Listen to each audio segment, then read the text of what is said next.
compassionate people? Welcome to Vegan News. Let's dive right in. The Intercept has published a piece on Iowa's ag laws and everything behind that. It's a whole video, and it's really good, really worth watching. And like all links and all the links to all the stories today, it'll be down below in the description or in the comments, depending on the platform.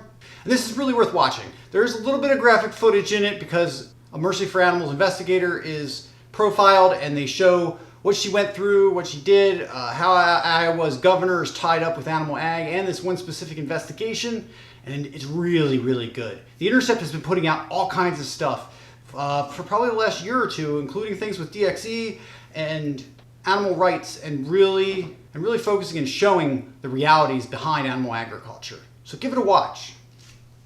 And Airbnb has donated $100,000 to PETA. They made a statement that said, Airbnb is committed to promoting responsible animal tourism, and this support is provided in recognition of PETA's ongoing work to protect animal welfare and all of PETA's innovative and effective programs to advance empathy and end animal suffering. And in response, PETA had this to say. PETA looks forward to putting Airbnb's generous donation to good use and is calling on others in the hospitality industry to follow the company's lead in promoting humane tourism. This comes on the heels of Airbnb launching a new category called Animal Experiences earlier this month. This program, designed with the World Animal Protection Group, is born out of people's desire to interact with animals as they travel in a non-exploitation, animal cruelty-free way. That means no circuses, no tanks, no riding horses, crap like that. I'm assuming the horse riding is not part of it. We'll keep an eye out and let you know. And if you've seen any of the amazing images coming out from Animal Rebellion and Extinction Rebellion, especially in the UK, but also in parts of Australia, and even a little bit here in America, it's going down big, especially in the UK. Activists have spent the last few weeks taking over basically most major cities in the country, especially London has been ground to a halt. Traffic, motorists, pedestrians, everybody is having a hard time getting anywhere, doing anything. They've even called out the BBC and put on a huge demonstration there. And they're calling for very simple reforms. One, recognize climate change is a real thing and is happening and is killing people and is killing the planet. And two, recognize that animals matter and we need to stop hurting them. Their ideology and stuff is far more expansive than that. But those are two of the big takeaways you can take from everything that's being said and everything that's going down.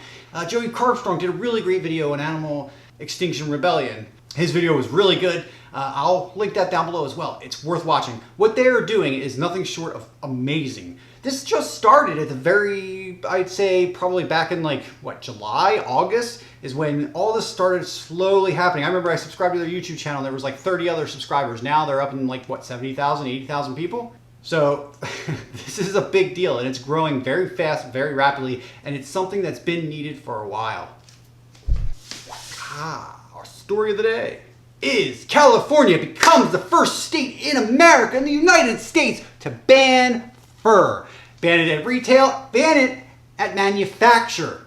Now, there are some provisions in the bill that kind of suck, which is allowing indigenous cultures to continue their thing, which, your tradition doesn't matter of the life of somebody, so you go ahead and be as mad as you want. I've been called a colonizer for it. And as part of this, circus animals have been banned in the state of California as well, along with a lot of other bills. When I went on Twitter and I looked at Governor Newsom's Twitter feed, he's doing a lot of really good stuff, including getting rid of private prison systems in the state of California. A bill went through for that he has signed.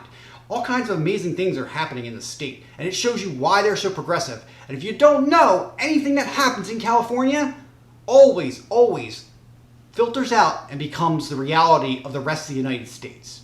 We're seeing pushes in other major cities like Boston and especially New York City for a ban on fur as well, including the manufacturer, which in a place like New York that is a hub for this kind of activity and the fashion industry would have a ridiculously large impact both financially and letting them know this is done, this is over with. And now I wanted to say, yeah, I know there's going to be people that think, Gary Francione, I'm looking at you, or any of his followers, they're going to say, well, you're not focusing on speciesism, you're not focusing on this or that. Well, this is a victory. Battles and wars are won by each little skirmish, each little battle we have adds up to the whole. This is one of those cases. This is such a gigantic victory, so big. And I am proud to have helped in the campaign in some very small way, but I'm very proud of people that I know and people who have worked with others within DXE and other organizations that have made this possible. I am so proud of them to see this happen. This was something everybody was like crossing their fingers and gritting their teeth for and hoping he would sign it. There was no guarantees. And in the end, with enough calls to his office and emails and just continuing to put the pressure on and keep talking to him and to his people, it happened. He signed it. It's law. And forever, fur animals will be safe in the state of California. There won't be any more of this nonsense ever again. It's done. And now the arguments used in California in this case will be able to be used to ban meat and dairy and all other products. You really don't have to change much, not even your thinking if you think fur is bad. The meat industry's as worse. I don't know if we can measure it. They're all pretty terrible. But the thing we can all agree on is that they're all both unnecessary if you look into it. All right, guys. That's everything. Thank you so much for watching. I love you guys. I know we were a little light on stories today. Hopefully that'll pick up a little bit. There weren't that many great stories. There was like, okay, there was one story I almost included. I don't know why this made news, but the lady was force-fed chicken McNuggets and told they were vegan by her friends when she was drunk, and she ate them, and then she went to the police station and tried to file a police report and was basically laughed at, and now it's in the news everywhere. But I didn't think that was worth including. Anyway, I'll see you guys Wednesday. Love you. Bye.